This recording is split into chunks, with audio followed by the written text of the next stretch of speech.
Hello, everyone. Welcome back to Rowdy's Reviews, recapping Kansas Motor Speedway. As you can see, this one went our way for a change. 2021 is already better than 2020, and I'll get right into the recap since Gavin was out and about today, which might be a good luck charm. Might have to get him away from the TV every weekend. He'll win. But yeah. So first of all, what a weekend! All three races in Kansas were won by our favorites, Kyle winning truck and cup, and Ty Gibbs dominating the ARCA race. Ty Gibbs led every lap. Kyle pulled out incredible green white checkered restart after getting damn near screwed out of one again. And then the cup race had some luck in his way. Luck finally went his way for a change and pulled off a little of his KFB magic and got the dub. But yeah, so starting out with the cup race got underway. I was pretty confident after last night about this, just given how he runs better after running the truck race, which is like a form of practice for him. And then started about ninth, made his way up to fifth behind C-Bell. Everyone was kind of getting air blocked for most of the first stage. And then out of nowhere, with like 5 laps to go, Kyle passed like all four of them and got the stage win, which is pretty cool. Recreating his stage one win in the first Kansas race last year. So I was expecting one stage point, and then I saw Larson coming through the field. He was worrisome. I thought he was going to be unstoppable, and he pretty much was for the whole day. But stage two, we kind of just stood around. I think we were second, but Denny was catching us, but I don't know if he got us. Yeah, I think KB got second. And then the third stage, I had IndyCar on my phone. Yesterday, I was watching IndyCar on TV and trucks on my phone until the last couple of restarts. And then today, I was focused on Cup, and KB was behind Larson and Hamlin for most of the last run. And then there was a uncontrolled tire, which was sat in the grass for a good 15 laps waiting for a couple guys to pit, who were hoping for a caution, which we'll kind of talk about in a bit. But yeah, so that caution came out. A couple of, cautions breed cautions, and a couple restart scenarios. I didn't, given how he used to be great on restarts, and lately with the new package, he's not really new, but that package, he's kind of been ticking time bomb with the restarts. And I was expecting him to get gone 3 wide on, especially from 22 when he was behind him. And then, yeah, he got the push he needed on the inside lane, took the lead with one of the restarts, and then Bell wrecked. And I was kind of upset because he was driving away from the other guys, but Brad was coming on newer tires, so I didn't know if he was going to challenge him. And then the last restart, the second to last restart, Larson was in the lead, and Kyle got a good push from, I think it was Blaney, and got sent to the lead. Yeah. Oh, yeah. So he got sent to the lead, and then Bell wrecked. And then the last restart, Blaney chose the top, and Larson was on the top behind him. And I was expecting Larson to go 3 wide like Kyle did in the truck race last night. And that didn't happen. Instead, Larson just sent Blaney to the corner with about like 30 miles per hour more than he wanted to go. They both held on to it, and Kyle just had to air block Harvick and everyone that was behind him and got the dub. So this is the first race that he's won with a purpose since the championship in 2019. And yeah, locked in the playoffs. We're one of the 10 winners this year now, and first win for Ben Bayshore. Great day all around. But yeah, what's your take on it, Gav? All right, so I didn't know if anybody knew this, but another interesting fact is that the team brought last year's Kansas car to the race today. So I knew that car was going to be pretty good. Interesting part about that is that last year's car hit the wall, and the closing laps there, getting towards the end, where I think he was running like second or third, had a good shot at the win last year, and ended up messing up off of 4, but that was mostly cosmetic damage, so it really wasn't. It was pretty repairable. So that was a good car. So that's what I heard, was that they brought last year's car to this race, and obviously it paid off. Had a The car was really good today. Just best car obviously that we've had this year, probably since Atlanta. And I don't know what happened on that one pit stop that had Kyle fuming for a while, but no, obviously after the stage 1 win, things were starting to go downhill, and I'm sure all of us fans were going like, oh boy, here we go. Gonna be another one of those days where we bring a good car, but then something gets effed up on pit road, or just fuel or pit strategy gone bad. But everything kind of just worked out in Kyle's favor today, and glad we were able to finally get a win. Yeah, so cheers. Yeah, I had a good feeling. I had a good feeling about this race, particularly after how well he ran last year, and obviously after last night and stuff. But we've kind of all gotten into this mode where you just really don't want to be too optimistic, if you will, because if you're too optimistic about it, and things just go horribly wrong, the opposite of what you'd expect or want. So I try not to get my hopes up too much anymore. But obviously today, me not being home and watching obviously works. So don't count on me watching another NASCAR race this year, because I promise I won't. You can watch them all the way until the playoffs start. Seeing all the okay, yeah, that's fair now. finally locked in. But for the love of God, don't watch Talladega. Yeah, right. I think that's the best Talladega actually was the best he did this year with me watching. Like, he was up front the whole time up until about like 20 to go. And is that his best finish, or is just best running position at Talladega? No, like out of the races you've watched this year, is that his best finish, like 17th or 18th? No. Okay. Didn't he get like wasn't there another mile and a half where he got like 20 something? I could be wrong. Miami Homestead, he got 10th. There was Okay. Phoenix, and then for the Bristol dirt race. And then they had Martinsville, Richmond. No. His worst mile and a half was 10th. Okay, so Talladega was his worst finish this year so far. No, the road course he finished 35th. Okay, yeah, he had a rough speed weeks, despite, or not counting the clash, but Daytona, the 500, he was caught up in that last lap crash, and then obviously the road course, he had those early issues. So the road course. Shut up. The road course, he was going to finish third until that BS rain caution. I'm literally watching the race over again, and they're showing what the haters were calling Candy Crush there for a while after 2013. I know. When Logano but we finally got.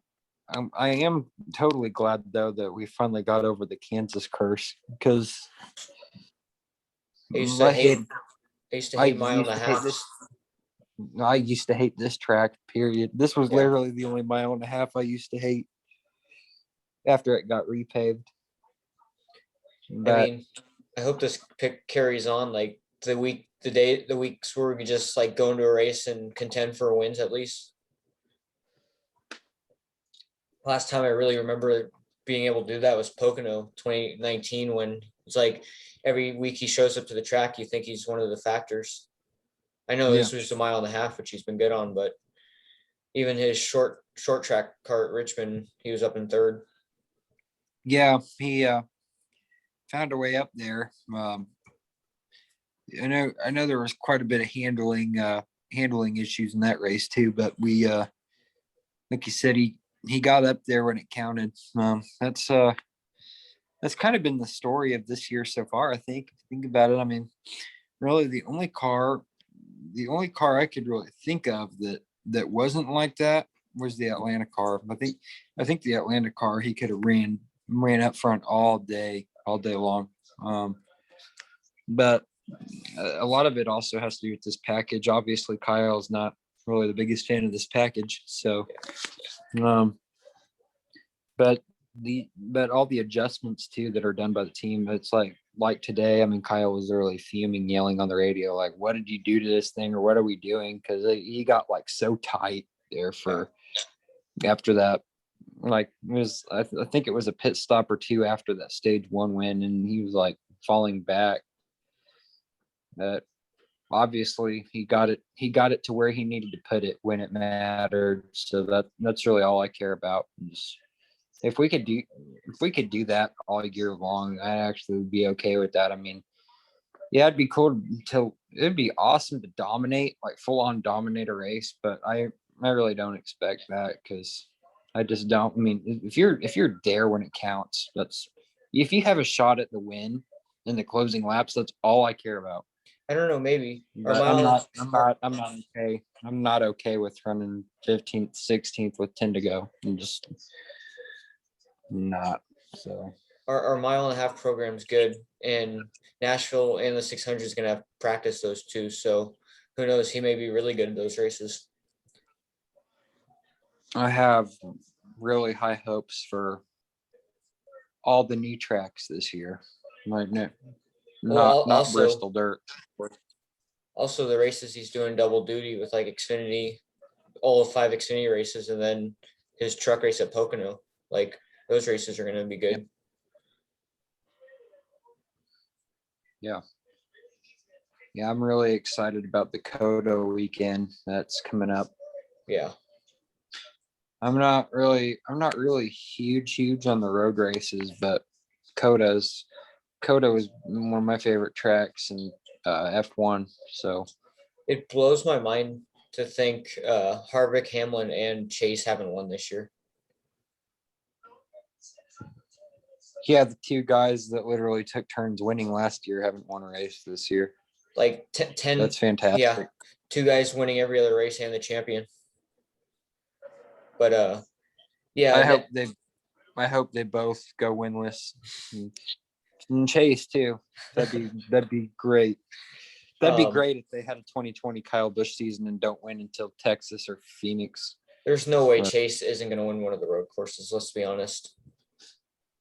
I don't know, man. I don't know. I mean, he was leading Coda before, or not Coda. He was leading the Daytona road course before that stupid rain caution. Yeah. Was that the last road course they did? Yeah, the only one. No. Yeah. It's nice to see he doesn't have what Larson has on 1.5 miles, though. No one Hendrick does. But yeah, this weekend, like we've had 10 winners in 11 races. This weekend, you look at Darlington, it's like any one of those 3 guys could easily win, and you won't be surprised this weekend. Like Chase could have won all 3 Darlington races last year. Harvick and Hamlin each won. Harvick won 2, Hamlin won the other one. Yeah. So yeah, so I kind of like seeing all these new winners, all different winners, but I want it to be like 2018 when Kyle's on the top with multiple. Yeah. 2019 he was up there for a long portion, and then Truex started getting more wins. Truex like tied him at Sonoma, and he was first in the leaderboard. Like, I don't like this. I was mad with second in the leaderboard. Now I'm just happy to see win by his name. Yeah. So yeah, we don't have to worry about points, which is good. I didn't think we would have, but it's good to be safe. And we got 6 playoff points. That's great. Another interesting fact is that Kyle is literally undefeated on his birthday. I know. Fantastic. If he races in 6 more years, that's the next birthday on a Sunday. Well, let's win that too. Yeah, 2027. Brexton will be in a late model. Yeah. For real, how young these guys are. But yeah, this weekend was great. My favorite drivers in the month of April won a total of one time. Roxon won. This weekend was May 1st and May 2nd. My favorites won 5 times. Yeah. Kyle won twice. Gibbs won. Hamilton won this morning. And in Supercross, Jet Lawrence won the main event for the 250 race. So March is the most wins I have in 1 month so far with 5, and they've already tied that, and we're 2 days into the month. Yeah. And any track that's not a super speedway, and I think Ty Gibbs can dominate in ARCA, so that's comforting. Yep. Corey Himes there, but on raw talent and speed, I think Gibbs has it. Right. Yeah. Did you catch any of the ARCA races? I was watching it under the register at work. I was pretty surprised to see Brett Holmes crash on the first lap. I didn't catch any of the ARCA. I think I was going into work as it was starting, so I didn't catch any of that one. Brett Holmes, he won the title last year. He started second. He got loose on turn 3, got side stuck like Indy in 2017, and was out right there. You want to know how you could tell I was at work last night? How? Kyle won the truck race. Did you keep any tabs on that, like while it was live, when he was leading, when the caution came out and all that? Yeah, a couple of those cautions were just ridiculous. I honestly actually rewatched that whole race. Joe stopped on the track. He got absolutely fucked on the restart. And I'm like, all right, that's cool. This is over now. Thanks for that, NASCAR. And then only Kyle could go from 4th to 1st. I thought the guy on the restart was going to put him in the wall. And then when he was that restart was killer. When he was next to Chastain, I go, fuck, he's gonna get wrecked. Yeah. But that was sweet. That was a great finish. I don't think Brexton won today, but Samantha tweeted saying he was like the most aggressive kid on the track. So that's cool. I wonder where he finished.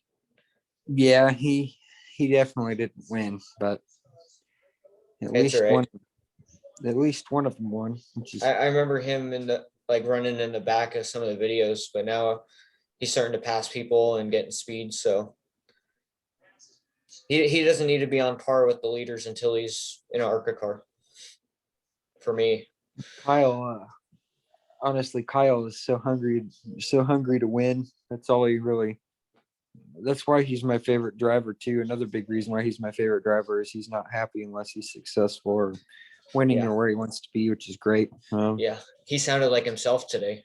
We've heard over the years about, he's a sore loser because he gets out of the car and cries after second place. Well, yeah, I would too, because it's not what you come here to do. You come here to win. You come here to do everything you can to win. And when you're doing everything you can and something happens, like say if your pit crew cost you spots on pit road or messed up your car, basically, I'd be pretty pissed off too. So like you said, he sounded like himself today a lot, and I expected a lot of this is where I was getting with what I said with Dad about how he's the way he is, and he's not really happy unless he's winning or whatever. But I feel like today also, lifted a lot of weight off their shoulders. I'm not really heartbreaking to watch that. I'm not really one to talk much on it because I get emotional. I get emotional myself and stuff too. Yeah, like that. But obviously, Did the video make you tear up? Because it made me.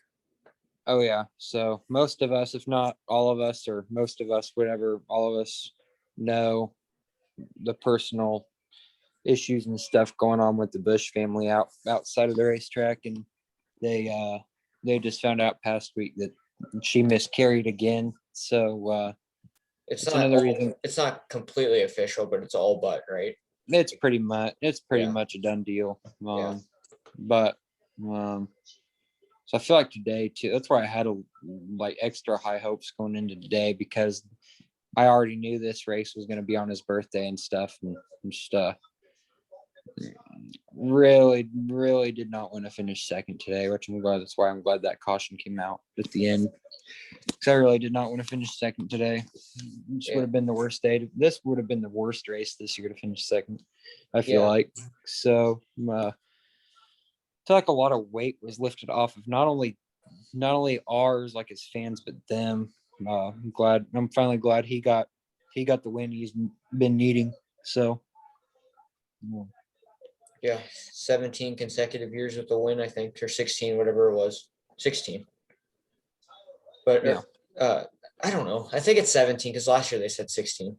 But anyway, yeah, on the radio, he was like a couple seconds behind Larson. He goes, "You got to give me what the 5 got. I can't contend with him." And Yeah. Crucci's trying to like sympathize, like, oh, he gave up in the end of the run. Just keep working on it. And he never really had anything for the 5, but gave it everything on those restarts at the end and chose the right lines, got the right pushes, which were key. Got pushed by Blaney, Logano, who I both thought were going to take it 3 wide, given their have wins. Penske, they're dickheads, and then Truex. I think Truex was behind him for one of the restarts, gave him a good push. Yeah. But yeah, he just got the luck with the pushes. Like it seems like whenever he'd be up front, he'd never get the pushes on restarts, and he'd get thrown in the middle and stuff like that. Like he got like on the first after the competition caution, he was in the middle 3 wide, went back to 6th after getting up to like 3rd, and like that's typical. And then yeah, I'm always the radio, the in-car radio is like 10 seconds ahead of the real race. And I was like really nervous on the last lap when he was gapping the guy. I was like waiting. And then when they're entering turn 3, Kyle or Hirschman's like starting to celebrate, like, yeah, great job. And Kyle just screams over the radio, goes, "Fuck yeah." So that was a great way to cap it off. Once he said that, then I started cheering myself. Well, this is literally like, how to say this? Yeah. So when I'm not at home or when I'm busy or whatever, I watch all the updates on Twitter. So like when it gets towards the end, I just keep scrolling just to get like the latest and top news or whatever. Yeah. I hate it so much too, because literally the whole race they're going like giving lap by lap update. 134, 5 seconds later, lap 135. This is what's going on. Lap 136. But when you're between lap 260 and 267, it's like, where are the fucking updates at? Okay, they tweet white flag. Kyle Busch has a 0.2 second or yeah, no. 0.2 second lead, and then literally they don't give an update for like 2 minutes. I'm like, did he get wrecked? Huh? Did he get wrecked? Yeah, it's like, did he just get wrecked, or did we lose the spot, or what? You got nowhere to stream it like that at the end? No, I can, but I think I'd have to pay like I think I'd have to pay extra to get like that on my phone, like while I'm outside. I can watch it on my I can watch it on my phone like through this app if I'm connected to our Wi-Fi, but when I go outside of the house. What's your internet? What's our internet? Or what's like the cable provider? Contour or Cox, that's the name of the provider. I have no fucking clue about that. I was hoping you say Xfinity or something. It's kind of like the Xfinity of like out in this area. Yeah, there's an Xfinity Stream app, which I always used to use to stream races, but now I use YouTube TV because it loads up easier, faster. But yeah, I like have to if I wanted to watch live TV outside of the house, I'd have to like pay monthly for something, and I don't really want to do that because I'm like 95% of the time I am home to watch, or I'm just flat out at work and I can't watch. So, yeah, I've kind of gotten into the mood at work where it's like, if there's a race on, I'm just going to put my phone into my register and watch it. Like I got it right underneath the computer. So when I'm entering someone's phone number or something, like whatever it is, scanning stuff, I'm always peeking at my phone, looking at seeing what's happening. And then if I see a crash, I squint and go up to my phone. But yeah, Texas last year was emotional. I got like tearing up because of how happy it was and how much pain that year was. And today was a lot more joy than it was emotional. So that was nice. Yeah. I had not even gonna lie to you though. When I found out he won, I was just like 50-50 on it. Like, yeah, I was happy he won, but at the same time, I knew exactly what he was going to be thinking about as soon as he got out of the car too. Just, I mean, yeah, it's kind of been a rough week for them, but like I said, I mean, he's got to have at least some weight lifted off his shoulders after today. So Yeah, I know the couple when they were having the problems in 2019, it kind of hindering their relationship. I hope nothing like that happens again. I yeah, hope they're all I hope they're on the same page and that they'll go through everything together.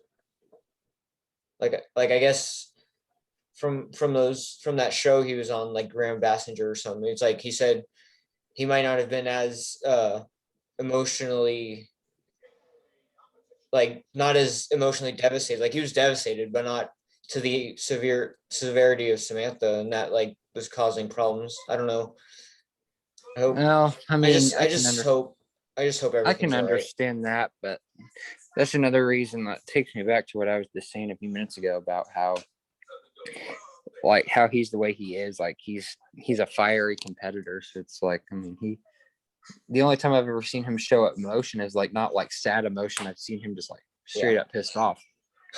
Yeah. So it's like that's the only really side of emotion I've seen out of him. Like I don't see him getting like the only time I've ever, bro. I mean, the only time I literally seen a tear come out of his eye was when she did that video. I don't know if you remember it or not, but when they're doing like I think they were in like their backyard or something, and they were doing like a memorial thing for like their first daughter that they had lost. It's been a couple years back, and they That was around they all, Thanksgiving time, right? yeah, they had all wrote like a message to her and like read it Yeah. like out loud in the video, and he actually I seen a tear physically come down his face, but that's like literally the only time I've ever seen him get like that. Yeah. Yeah. So So the video she posted this weekend, I got teared up. But you know the one she posted before that, where it's like a bunch of updates, like good, bad, good. I was straight up crying when she was grabbing all the shots that she took and was dumping it on the ground, and like she had like 5 different containers of that. That was the hardest part to watch. yeah, I, and then I lost it there. Like I was working out. she did the video where uh, she found out that she actually like was pregnant, and they were both in that video, and she started crying in that too, and Kyle said, you cry when it works, you cry when it doesn't work. And Yeah. it's just like, yeah. What's it called? I looked at the comments before watching the video because I couldn't wait, and they were more negative. Like they were more on the bad side of it than good side. You mean like success or not? And then like during the video, she was talking about like two sacks and like possibility of twins. It's like that's like the best, like the coolest thing to think about. But when I think of the comments, it's like, all right, something's gonna take a turn. Yeah. I don't know. Do you think they should keep trying, or at this point, do you think they should think about like a surrogacy? Oh, they already did that. What happened there? She miscarried too. Are you fucking So kidding me? yes, I'm starting to think it's something way more serious than than it should be, like, because people are just like, I think people are just like, she can't, I don't think she'll ever be able to have kids, but then it's like, or they won't be able to have kids this way with her carrying the baby. And I'm just like, I made a comment back to somebody about, because I think somebody else had mentioned that too, and I had like told them about that too, that yeah, they actually did the surrogate, like I think it's something that's like in the mixes of, like, you know what I mean. I don't know how to explain all that, but it's Yeah. something like, I thought they were thinking about it. I never knew that they actually went through with it once. yeah, they already did it. Yeah, that's what they did the last attempt.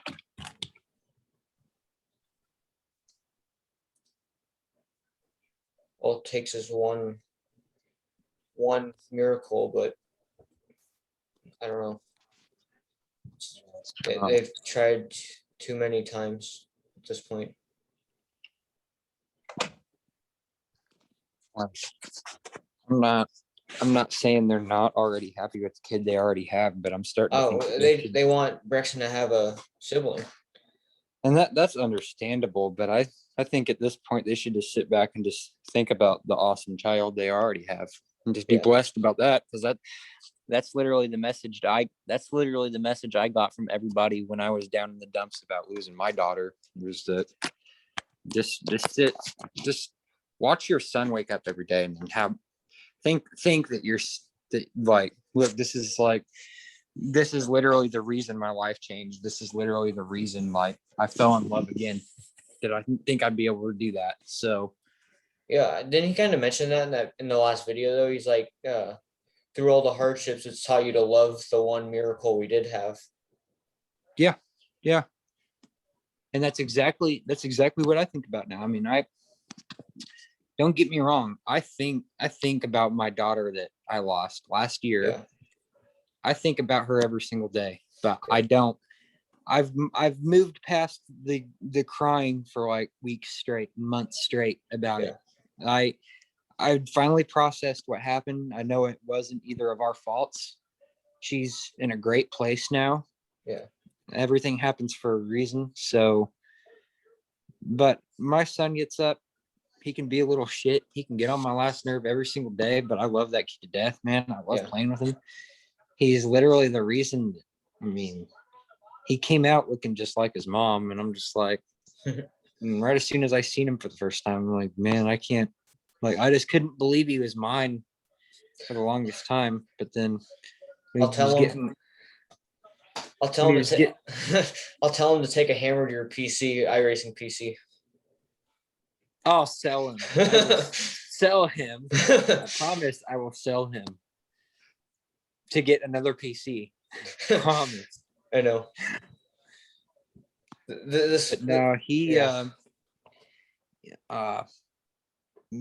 it's gonna be just like this too with my next son. So, you know,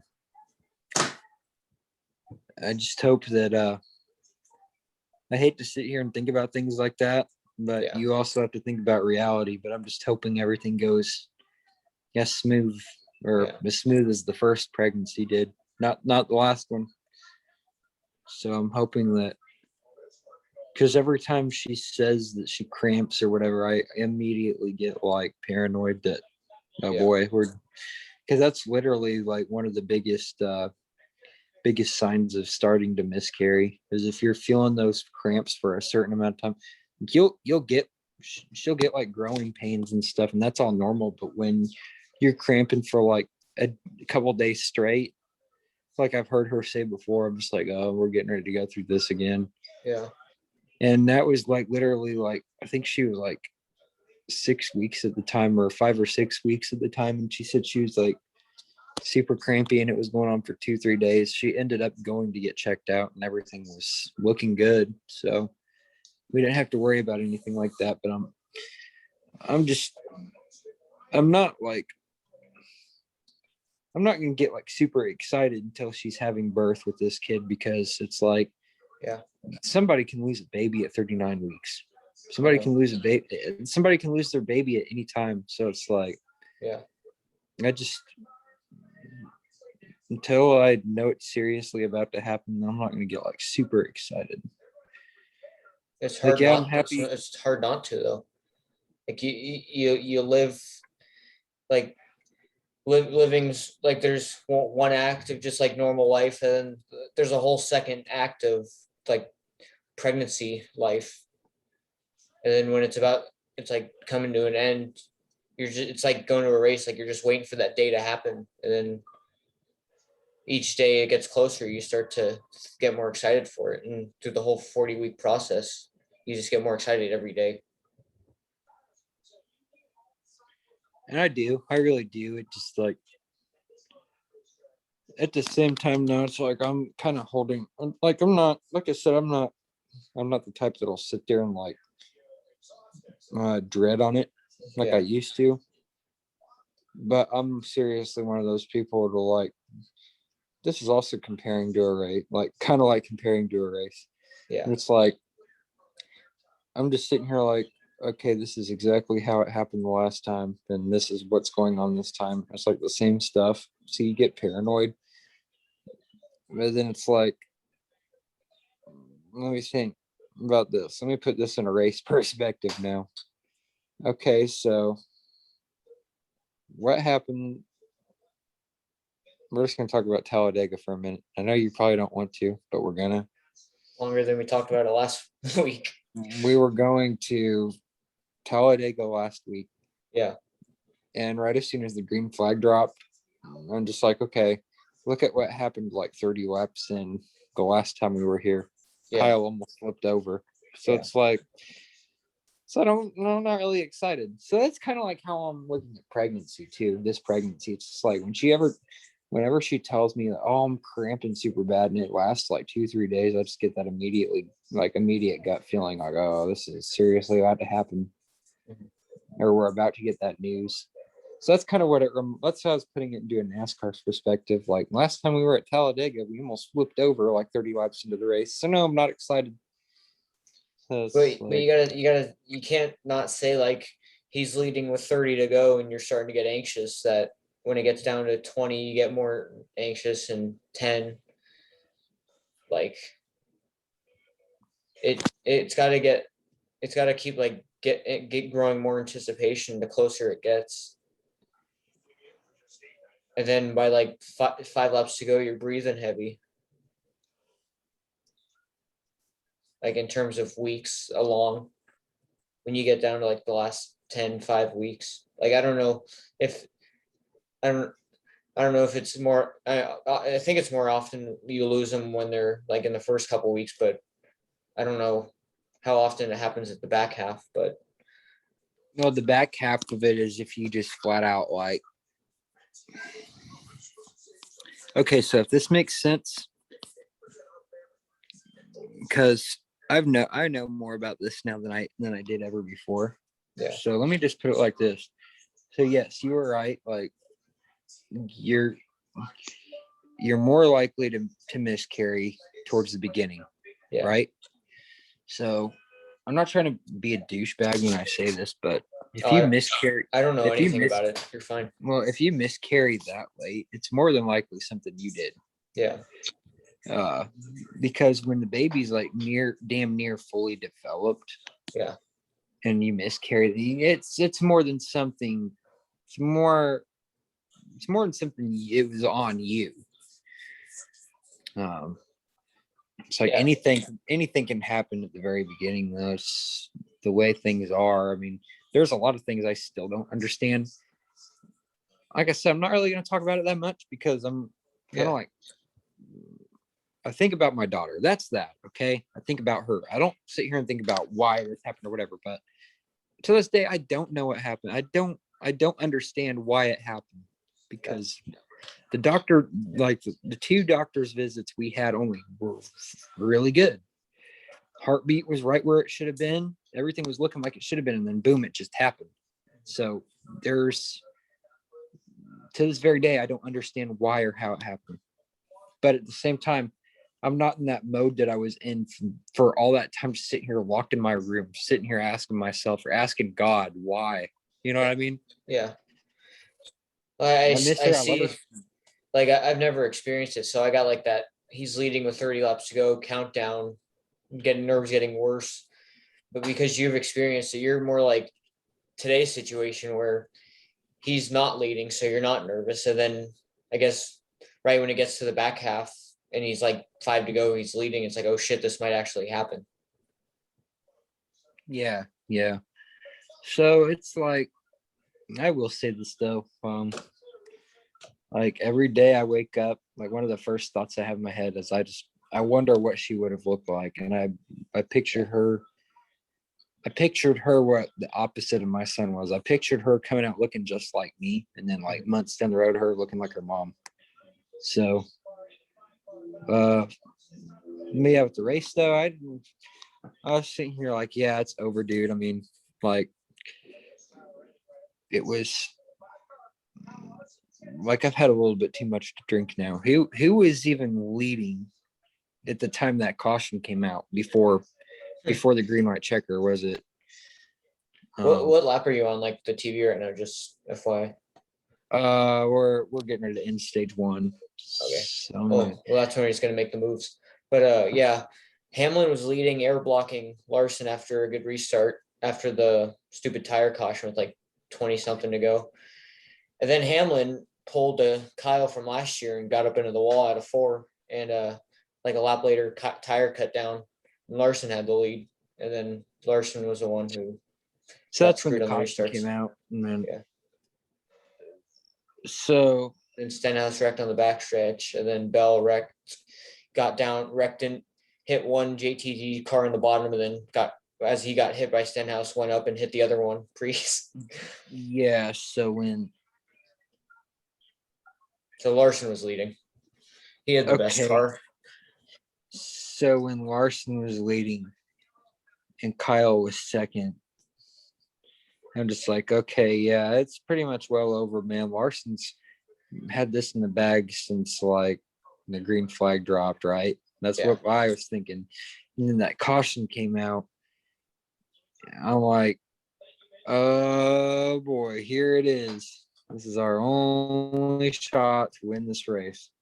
Then should drink more of this than Miller's. I should. I do, and I should. Okay. I got my 12-pack coming tomorrow. Cherry. I need to order another pack. I ordered it from Amazon, and it's coming from UPS instead of FedEx. So order from Amazon. Well, I've been since we've been getting them in stores now. I've been going to the stores and getting like 6 to 10 cans. I would too. But I do need to order another pack though, because they don't have cotton candy in stores.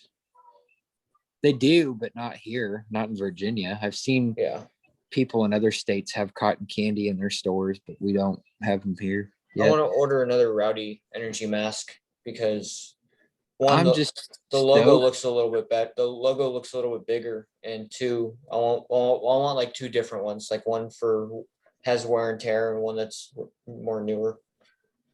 I'm just stoked that freaking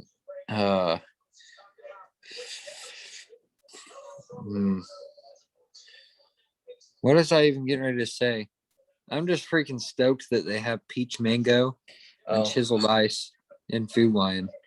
I ranked all the Rowdies that I liked, like of the in order. 6 different. I tried everything except chiseled ice because that wasn't in the variety yet. It goes cherry and then orange, strawberry, green apple, cotton candy, and peach mango. The top 4 I really like. The last 2 I could go without drinking, to be honest. Okay, so your top 4 is literally the 4 founded flavors of the brand. Okay.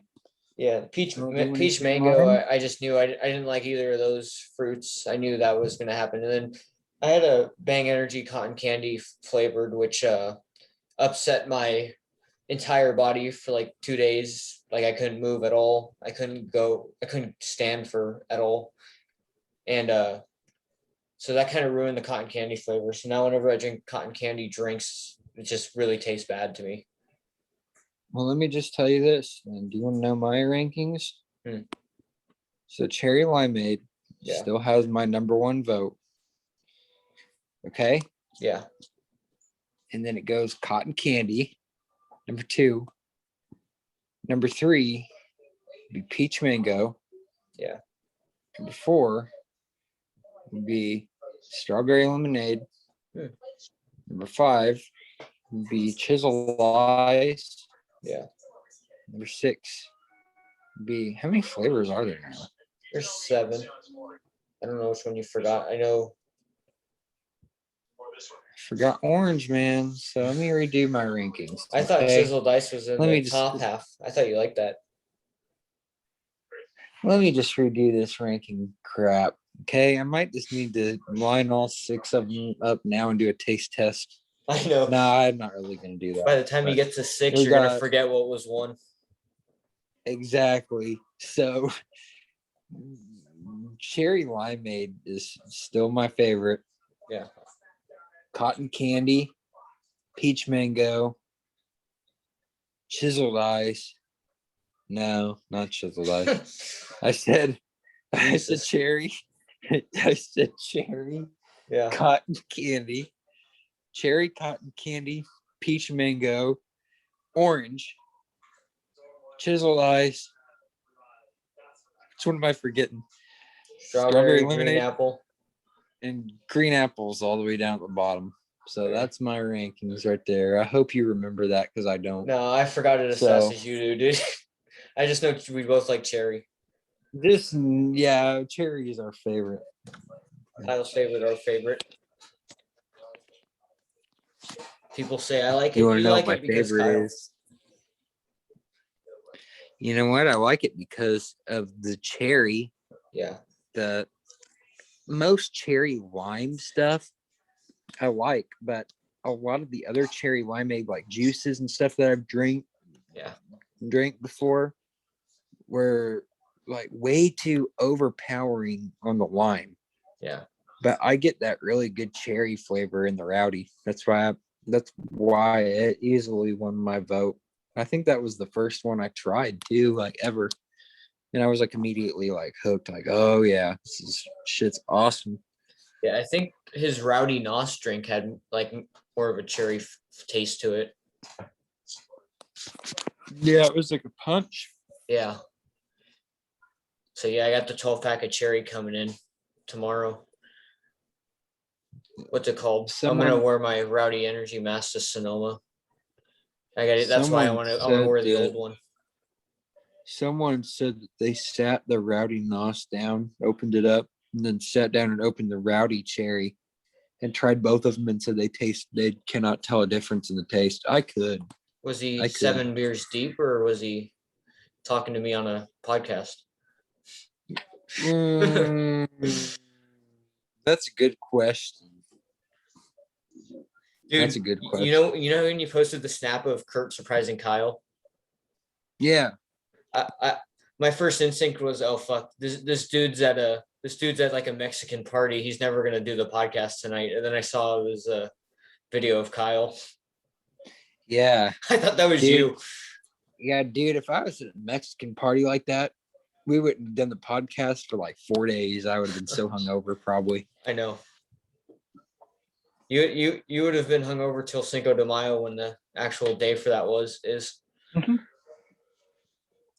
But yeah, now dude, I wake up on Cinco de Mayo and do it all over again because it's dude. Cinco de Mayo.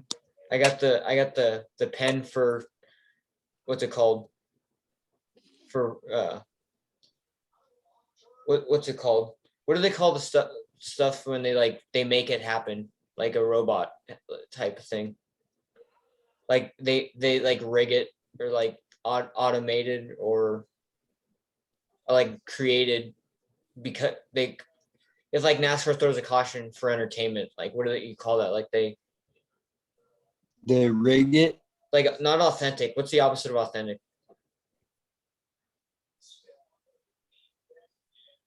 Authentic? What's the opposite of like real? Like fake happiness or like temporary what's like unauthentic? What is a word for that? Bootleg? Fuck, now I gotta look it up. I gotta get my point across. Right now. I'm so lost right now.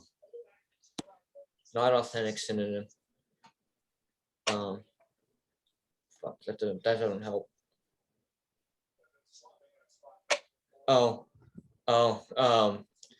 Yeah, I used the pen for like not genuine happiness, and it gets me through.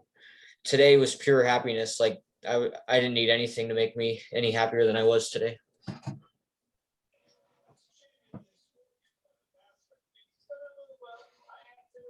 I don't know. I had a really good feeling going in after he won the truck race. Like I just knew he'd be up front after the practice, and I don't know. So it was like after the F1, it's like, all right, cool. I'm excited to watch NASCAR, and I haven't felt that way.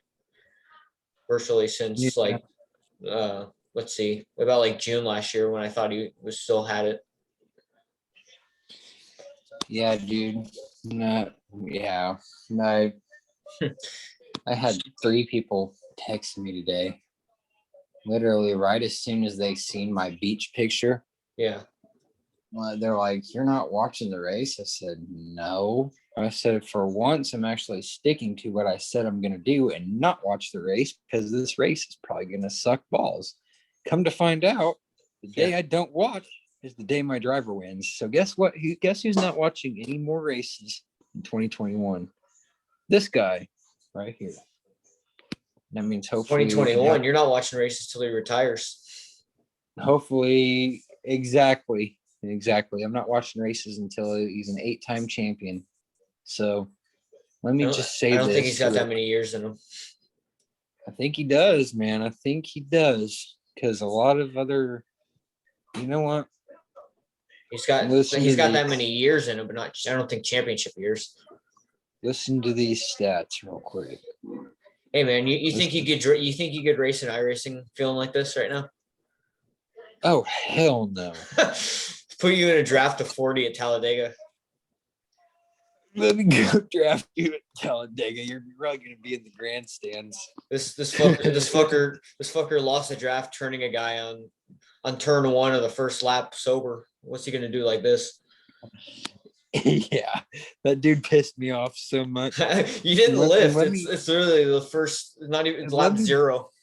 And let me just tell you this earlier. Did you see the IndyCar crash this start? No, and by the way, let me just there's a flip if you didn't catch it. Let me go watch that shit. I need to go watch that shit. There's like a big stack up, like 6 cars wrecked. Connor Daly in the 59. Who freaking won today? First time winner, Pato Award for the McLaren, like the number 5. Oh my god. He passed Newgarden with about like 15 to go, 10 to go. So dude, Power was like in 4th, 5th, and he got forced 3 wide, like Pagenaud was on the inside of him. And then like Herta forced it 3 wide on the bottom, and he got put up to like the slippery groove. He hit the wall and like lost all his track position. I didn't even care because I was so happy Kyle won. Let me just say this real quick. So I was on iRacing today. Yeah. Yes, I was sober at the time. Good to know. It was before the race started today, before I even left. I decided to do a street stock race, the dirt street stocks at USA. And it was like it's like a 2025 car freaking field. Yeah. So let me just say this. I qualified like 6th or 8th. I can't remember which one it was. It was like 3rd or 4th row from the leader. So this really happened. And I got so pissed off, dude. Like I about slammed my wheel. I'm glad I didn't. This dude, okay, so you know how we're getting ready to take the green flag. Yeah.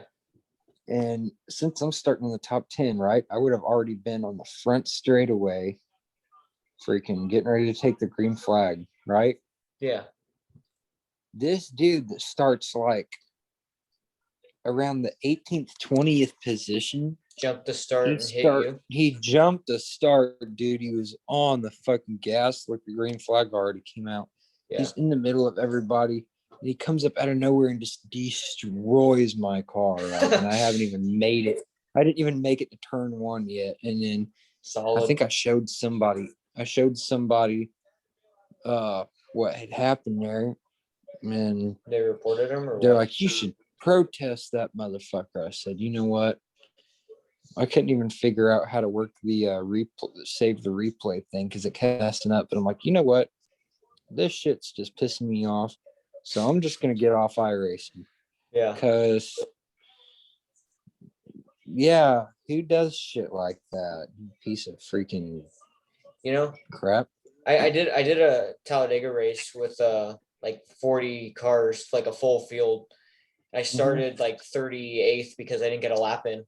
I was literally on the fucking trial to complete my lap, and the thing and checkered flag flew. I hate how when the session ends, you get like 2 seconds and that's it. But yeah, we started 38th and nothing happened to me all race. I finished 14th or like 14th or 13th. So that was pretty solid because the guys in the top 5 were like had some setup which were miles ahead. But yeah, I kept in the draft. I got a pit stop and then I was in the draft again. And yeah, pretty good race. And then I was in an IndyCar race with like 20 cars at Indianapolis.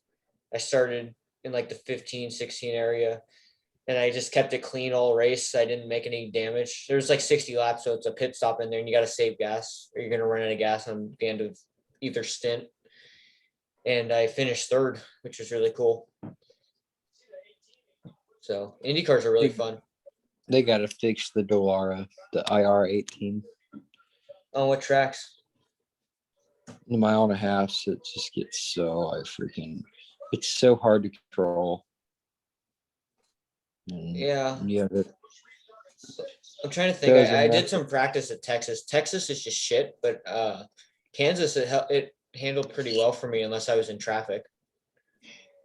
The message popped up on my screen now that said they're aware of the issue with it, and they said something about like, just keep in mind, race at your own risk if you ever race a ranked race in those cars, because they're like such a handful right now until they get them fixed. Yeah. Which I can second. I could raise my hand on that one, because. So if you drove them right now, you'd be stable? No. I'd definitely not be. I'd be all over the place. Even if I was sober, dude, I'd be all over the place. That's how bad the car is. I don't know. When did that message pop up? Because I did that race on like maybe Wednesday, Thursday night. And the car was handling pretty well for me. I did a race at Kansas, I think like a week ago. I got on the apron on the front stretch because everyone tries to shortcut it. And my fucking car got stuck on the apron and spun out. I did a race in Kansas 2 days ago, and the handling was horrible. No matter where you ran. You know how after NASCAR races, checker flag, everyone wrecks each other? Yeah. I did that to one of the guys in IndyCar, and they got super pissed. I was like, sorry, I do that in NASCAR. And he goes, yeah, we don't do that here. I'm like, yeah, sorry, my bad, man. He goes, yeah, all right. There's your pass. It's like I was just gonna troll and like leave, but it's like, I better clear the air. Why not? Yeah. But yeah. And Kyle, they had a pre-race segment with Boyer. Boyer and Mahomes were at a football field, and Kyle was the 3rd wing on iRacing with them. Kyle door swiped Boyer after the checkered and did the same thing to him as he did to Bell, which is funny.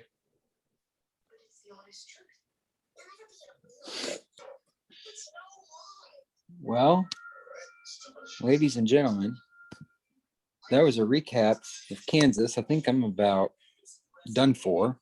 You mean it's 8 beers deep? 9.